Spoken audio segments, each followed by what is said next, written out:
안녕하십니까. JTBC 저녁 뉴스입니다. 우유 소비량이 줄어들어 낙농가들이 원유 대금을 받지 못하는 상황이 벌어지고 있습니다. 정부는 원유 생산을 줄이는 것 외에는 대책을 내놓지 못하고 있습니다. 송창용 기자의 보도입니다. 20년 동안 낙농을 해온 이창식 씨는 6월부터 원유 대금을 받지 못하고 있습니다. 낙농진흥회를 통해 납품하고 남은 원유는 정부가 낮은 가격에 유제품 업체에 넘기고 그 차액을 농가에 보전해주고 있습니다. 이 보전 예산 150억 원이 바닥나 6월부터 두 달분 650만 원을 받지 못해 큰 어려움을 겪고 있습니다. 줄이라고 해서 저희 같은 경우는 4마리를 지금까지 줄여왔고 제때 유대가 나와야 저희들도 생활할 수 있는데 그런 부분에서 어려운 부분이 많죠. 원유가 남아도는 이유는 우유 소비가 줄었기 때문입니다.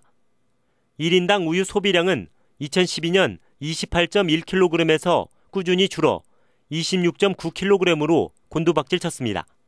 FTA 타결로 유럽의 값싼 유제품이 수입된 것도 원유 소비가 줄어드는 원인입니다.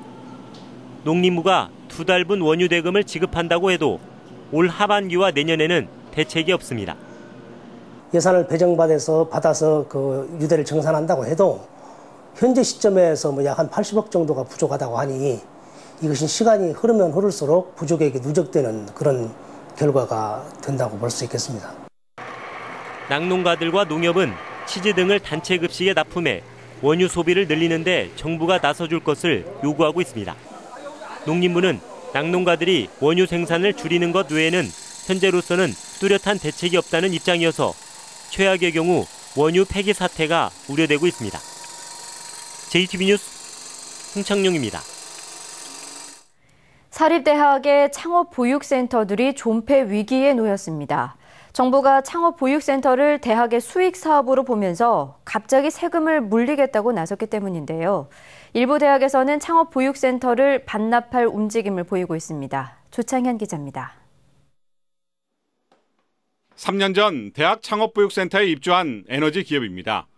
대학 내 연구소와 연계해 사업 아이템을 구체화하고 체계적인 지원을 받으면서 자리를 잡아가고 있습니다. 임대료도 저렴해 자금력이 취약한 신생 기업으로선 큰 도움이 되고 있습니다. 교수님들하고 기술 개발하는 데 많이 도움이 되고 교류를 계속 해나가고 있고 또 학생들도 저희하고 또 링크 사업단을 통해서 교류를 하고 있어서 대학의 창업보육센터는 정부 지원을 받아 벤처기업들의 창업 전진기지 역할을 톡톡히 해왔습니다. 그동안 교육시설로 간주돼 재산세 면제 대상이어서 적은 임대료를 받고 창업 공간을 제공해왔습니다. 하지만 최근 정부가 사립대학의 창업보육센터를 임대시설로 간주해 재산세를 부과하겠다고 나섰고 대법원도 정부의 손을 들어줬습니다. 지난 5년간의 세금을 소급 적용해 징수하고 앞으로 매년 1억 원 안팎의 세금을 내야 할 형편입니다. 하지만 대학 측은 소액의 임대료는 입주업체 육성에 재투자되고 있기 때문에 임대업자로 분류하는 것은 무리라는 주장입니다. 세금을 내야 한다면 결국 입주업체 임대료 상승으로 이어질 수밖에 없어 정부의 창업 육성 의지를 의심케 한다는 것입니다. 창업보육센터에 입주하고 있는 스타트업 기업들이 대부분이 자금력이 영세합니다. 그런 부분에서는 굉장히 큰 부담으로 다가오고 또 앞으로 창업을 하고자 하는 분들에게는 굉장히 어려운 부분이 되겠죠. 정부가 세금 부과를 강행하면 일부 대학은 창업보육센터를 반납할 움직임까지 보이고 있어 일자리 창출과 청년 실업을 해결하기 위해 시작된 대학의 창업보육 사업이 최대 위기를 맞고 있습니다. JTBC 뉴스 조창인입니다.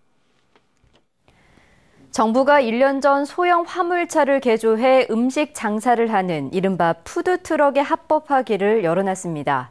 전주시 등 시군이 푸드트럭 도입을 추진하고 있는데 쉽지만은 않아 보입니다. 권대성 기자입니다. 화물차를 개조해 도로변에서 토스트와 어묵을 파는 곳입니다. 행정당국의 허가를 받지 않아 불법입니다. 이 같은 영업을 1년 전부터 푸드트럭이라는 이름으로 합법적으로 할 수 있는 길이 있습니다. 시군이 공원과 관광지 등 6개 지역 가운데 지정한 곳에서 공모를 거쳐 영업자로 선정되면 됩니다. 전주시도 영업 허가 지역을 검토하고 있습니다. 중요한 부분은 기존 상권이라든가 성공 여부, 거기를 선정했을 때 수익성이 나타날 것인가, 그런 분야를 중점적으로 검토해서. 문제는 실제로 수익을 보장할 수 있는 곳을 찾기가 쉽지 않다는 점입니다. 남원시는 체육시설 2곳에 푸드트럭 영업자를 3차례나 공개 모집했지만 신청자가 없었습니다. 평일에는 거의 이제 조그마한 행사들밖에 없어서 이제 그 유동인구가 거의 없다고 봐야 되거든요. 투자 대비 이제 수익이 안 날 거로 이제 판단을 하셨던 모양이에요. 합법화를 반기는 상인들도 기대 반 우려 반의 목소리를 내는 이유입니다.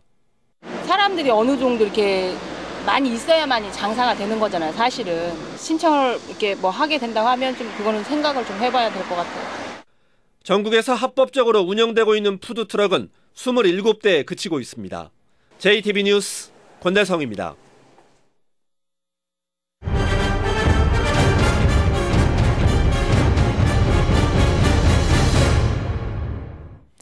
스팸 메시지 발신자로 몰려 휴대전화 사용은 물론 신규 개통마저 금지된 이용자가 있습니다. 정작 스팸 메시지를 보냈는지에 대한 조사는 전혀 이루어지지 않았습니다. 민원 현장 하원우 기자입니다. 자산관리업체를 운영하는 박효실 씨는 이달 초 갑자기 휴대전화가 끊겼습니다. 휴대전화를 걸 수도 받을 수도 없습니다. 지금 거신 번호는 당분간 통화하실 수 없습니다. 박 씨의 번호로 대량의 스팸 메시지가 발송됐다며 통신사가 휴대전화 사용을 중지시킨 겁니다. 앞으로 석 달간 박 씨는 휴대전화도 개통할 수 없습니다. 불법 스팸 발송자로 전산에 떠 있어가지고 3사 모두 지금 개통 진행이 안 되는 걸로 지금 나오거든요. 업무 특성상 휴대전화 사용이 잦은 박 씨로서는 황당할 수밖에 없습니다. 어느 날 갑자기 아무런 통보도 없이 갑자기 수발신이 정지돼서 손가락을 딱 묶어놓는 이런 기분, 이게 너무 황당했어요. 아무런 통보도 없이 휴대전화가 끊겼지만 박 씨가 스팸 메시지를 보냈는지에 대한 사실 조사는 전혀 이루어지지 않았습니다. 스팸 메시지를 단속하는 한국인터넷진흥원과 박 씨의 통신사 측은 서로 책임을 떠넘기고 있습니다. 고객 발신번호로 적혀져 있는 스팸에 대한 문자의 내용에서 다른 고객님으로 이제 발송이 됐기 때문에 한국인터넷진흥원을 통해서 신고가 들어가게 되고요. 저희 쪽에서 대상권이 없습니다라고 지금 나오세요. 그다음 저희 쪽에서 이 번호에 대해서 저희가 접수하지는 않았던 내용이신데요. 통신사와 인터넷진흥원이 서로 책임을 미루는 사이 스팸 메시지 발신자로 몰린 박 씨만 피해를 보고 있습니다. JTB 뉴스 하원호입니다. 전주지검은 별거 중인 아내 집에서 가전제품과 귀금속 등을 훔친 혐의로 46살 김모 씨 등 2명을 불구속 기소했습니다.